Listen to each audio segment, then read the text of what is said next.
Look up at the sky right now, that color above you, the one that stretches from one edge of the world to the other. You have a word for it. You have always had a word for it. It feels so obvious, so permanent, so undeniable that you cannot imagine a world where that word did not exist. But here is the thing. For most of human history, that word did not exist, and the people who lived without it did not see the sky the way you do, not because their eyes were different, but because their brain was.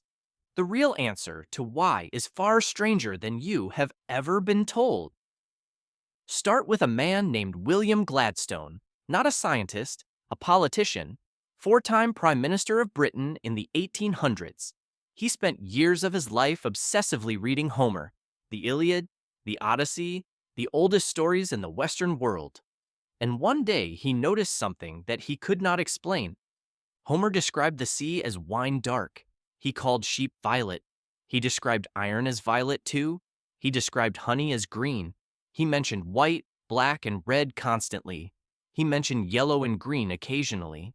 But in the entire collected works of Homer, across thousands of lines of poetry, across every sunset and ocean and flower and sky that Homer ever described, the word blue does not appear. Not once. Gladstone thought Homer was simply a bad observer, or perhaps colorblind. But then a scholar named Lazarus Geiger decided to check every other ancient text he could find. Sanskrit, Icelandic, Chinese, Hebrew, Arabic, ancient Persian. He found the same pattern in all of them. Black appears first, then white, then red, then yellow and green. Blue is always last. In many ancient languages, it never appears at all. This was not a coincidence. This was a pattern so consistent, so global, so inexplicable that it could only mean one thing. Blue, as a named category of human experience, arrived very late in the story of your species. But why? Human eyes did not change. The sky did not change. The ocean did not change. Blue light was hitting the same retinas it always had. So why did no ancient civilization feel the need to name it? The answer comes from a researcher named Jules Davidoff.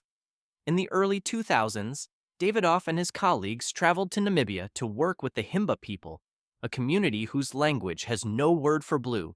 They showed Himba participants a simple test: a circle of colored squares, 11 green squares, and 1 blue square, and they asked them to identify which square was different.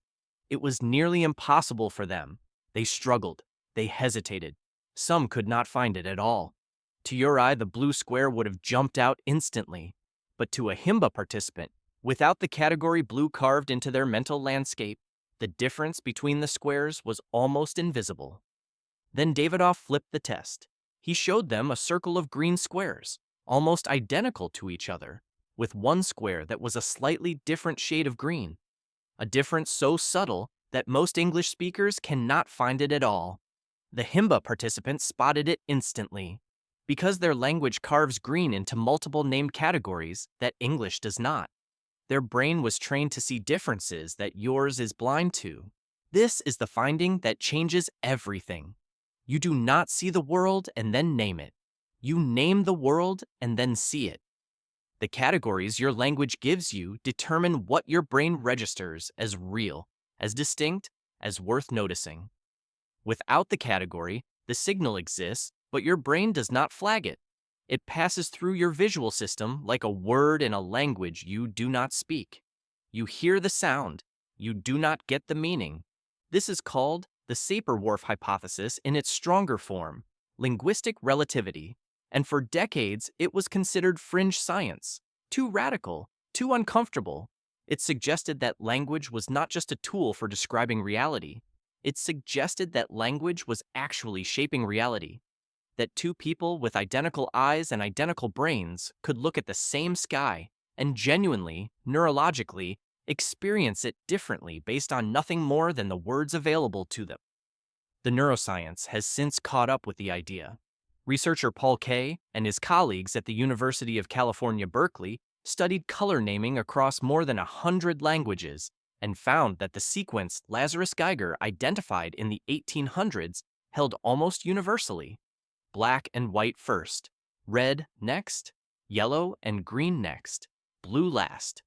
And in every case, the moment a language developed a word for a color, speakers of that language became measurably faster and more accurate at distinguishing shades of that color in tests.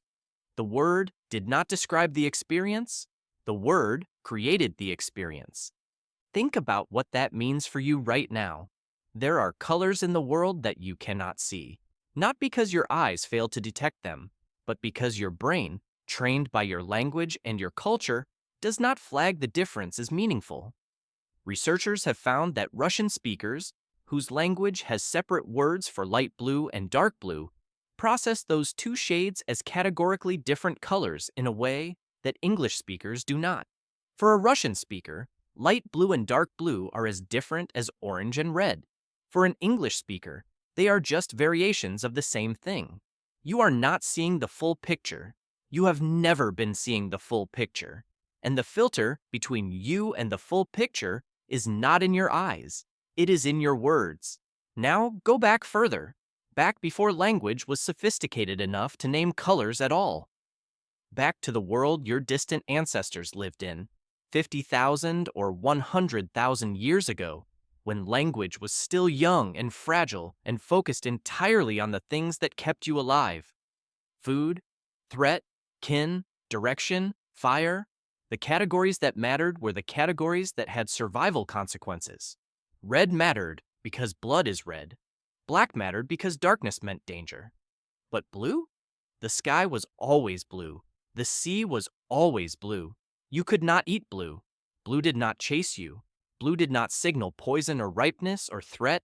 Blue was the background, and the brain, ruthlessly efficient, does not spend resources categorizing what it has decided is background. Your brain today is still running much of that same filtering logic. It flags what matters and dims what does not.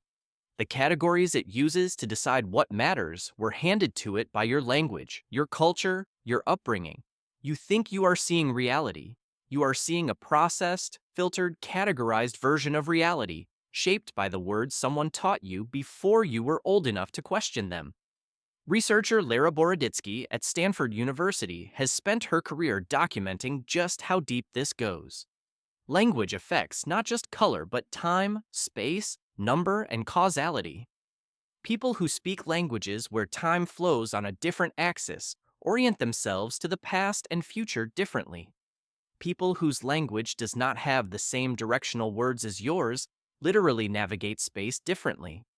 The structure of your language is not just a way of talking about your experience.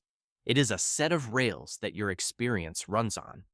And here is the part that should stop you cold. You cannot step outside of it. You cannot see the sky the way an ancient Homeric Greek saw it, because you already have the word. Blue is carved into your brain now. The category is active. The filter is set. You will never know what it looked like before the word existed, because the word arrived in your mind before you were old enough to see anything clearly at all. The color blue did not change. The sky did not change. The ocean did not change. Your brain changed. Your language changed. And what you call reality changed with it. The next time you look up at that color above you, the one that stretches from one edge of the world to the other, the one that feels so obvious, so permanent, so undeniable, remember this. Someone had to invent that word, and before they did, no one could see what you are seeing right now.